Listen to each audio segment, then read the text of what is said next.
Assalamualaikum warahmatullahi wabarakatuh. Perkenalkan, nama saya Anissa Fitria, kelas akuntansi. Hari ini saya akan mempresentasikan tentang komunikasi bisnis.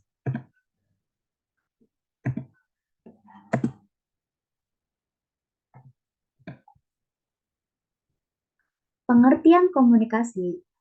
Komunikasi adalah suatu proses di mana seseorang atau beberapa orang, kelompok, organisasi, dan masyarakat menciptakan serta menggunakan informasi agar terhubung dengan lingkungan dan orang lain. Pada umumnya, komunikasi dilakukan secara lisan atau verbal yang dapat dimengerti oleh kedua belah pihak. Yang pertama, pengertian komunikasi bisnis. Kedua, bentuk-bentuk komunikasi bisnis. Ketiga, unsur dan tujuan komunikasi bisnis. Keempat, jenis komunikasi bisnis. Kelima, strategi komunikasi bisnis. Yang pertama, pengertian komunikasi bisnis. Menurut Purwanto 2006, komunikasi bisnis adalah komunikasi yang digunakan dalam dunia bisnis dari berbagai macam bentuk komunikasi, baik komunikasi verbal maupun komunikasi non-verbal untuk mencapai tujuan tertentu. Menurut William Albig, komunikasi bisnis adalah pertukaran informasi, gagasan, pendapat, instruksi yang punya target tertentu diberikan secara personal maupun impersonal melalui lambang atau sinyal. Yang kedua, bentuk-bentuk komunikasi bisnis. Bentuk-bentuk komunikasi bisnis dibedakan menjadi tiga, yaitu yang pertama, komunikasi verbal.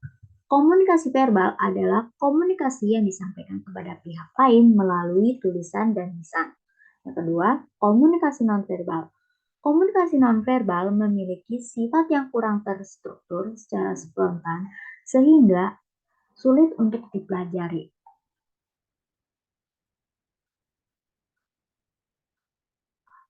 Contohnya, memahami penggunaan bahasa isyarat, ekspresi wajah, gerakan tubuh, intonasi, dan lain-lain.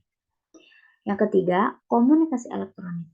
Komunikasi elektronik adalah komunikasi modern yang menggunakan media elektronik dan teknologi untuk berkomunikasi, seperti telekonferensi, email, dan lain-lain. Yang ketiga, unsur-unsur komunikasi bisnis. Unsur-unsur komunikasi bisnis adalah sebagai berikut. Yang pertama, terdapat tujuan. Komunikasi memiliki tujuan yang telah ditentukan dan sejalan dengan tujuan organisasi. Yang kedua, ada pertukaran. Setiap komunikasi melibatkan dua orang atau lebih, komunikator dan komunikan. Ketiga, berisi informasi, gagasan, opini, instruksi.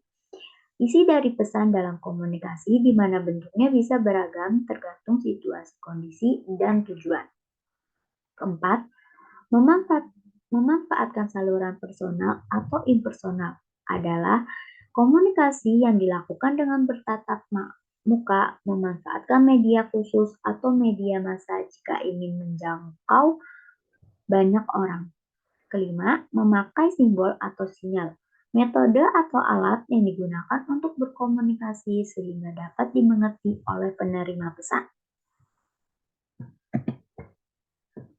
Selanjutnya ada tujuan komunikasi. Yang pertama, memberi informasi. Komunikasi bisnis memberi informasi yang berkaitan dengan dunia bisnis kepada pihak lain. Contohnya, seorang pimpinan suatu perusahaan membutuhkan beberapa pegawai baru yang akan ditempatkan sebagai staf administrasi di kantor-kantor cabang yang ada. Untuk memperoleh pegawai yang diharapkan, ia dapat memasang iklan lowongan kerja melalui media, surat kabar, majalah, radio, dan internet. Yang kedua, melakukan persuasi. Komunikasi bisnis melakukan persuasi kepada pihak lain agar apa yang disampaikan dapat dipahami oleh audiens dengan baik dan benar. Yang ketiga, melakukan kolaborasi. Komunikasi bisnis melakukan kolaborasi atau kerjasama bisnis antara seseorang dengan orang lain. Melalui jalinan komunikasi bisnis, seseorang dengan mudah melakukan kerjasama bisnis, baik antara perusahaan domestik maupun dengan perusahaan asing. Selanjutnya yang keempat ada jenis komunikasi bisnis. Ada 5 jenis komunikasi bisnis, yaitu sebagai berikut. Yang pertama, komunikasi internal. Komunikasi internal adalah komunikasi bisnis yang bersifat internal. Dalam hal ini, komunikasi terjadi di dalam sebuah organisasi atau perusahaan. Yang terlibat dari komunikasi ini hanyalah anggota dari organisasi atau perusahaan tersebut. Komunikasi ini dapat saling bertukar gagasan melalui tatap muka langsung, telepon, maupun email atau fax. Yang kedua, komunikasi vertikal. Komunikasi vertikal biasanya dilakukan antar tingkatan. Komunikasi vertikal terjadi timbal balik dari komunikasi yang telah dilakukan. Komunikasi ini contohnya komunikasi yang dilakukan antar direksi tanpa melibatkan bawahan. Yang ketiga, komunikasi dari atasan pada bawahan.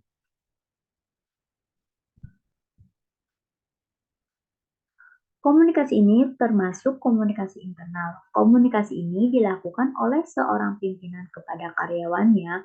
Bentuk komunikasi ini biasanya dilakukan secara umum. Yang keempat, komunikasi dari bawahan ke atasan. Komunikasi ini contohnya memberikan laporan rutin dari karyawan kepada atasan atau pimpinannya. Yang kelima, komunikasi horizontal. Komunikasi horizontal dilakukan pada tingkatan atau jabatan yang sama. Komunikasi ini contohnya yaitu komunikasi yang dilakukan oleh sesama karyawan.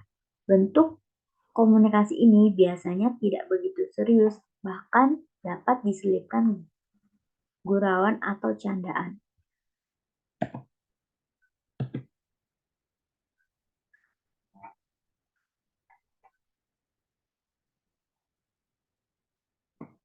Selanjutnya ada strategi komunikasi bisnis.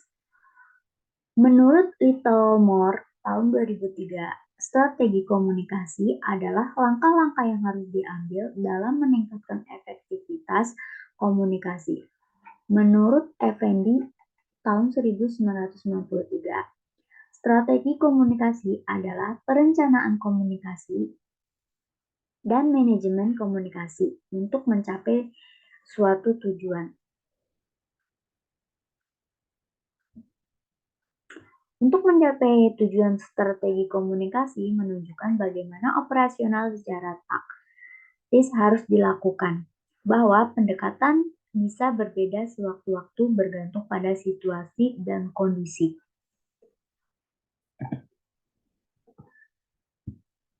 Jadi kesimpulannya dari komunikasi bisnis ini adalah proses pertukaran informasi baik secara verbal maupun non-verbal yang dilakukan untuk mencapai suatu tujuan perusahaan.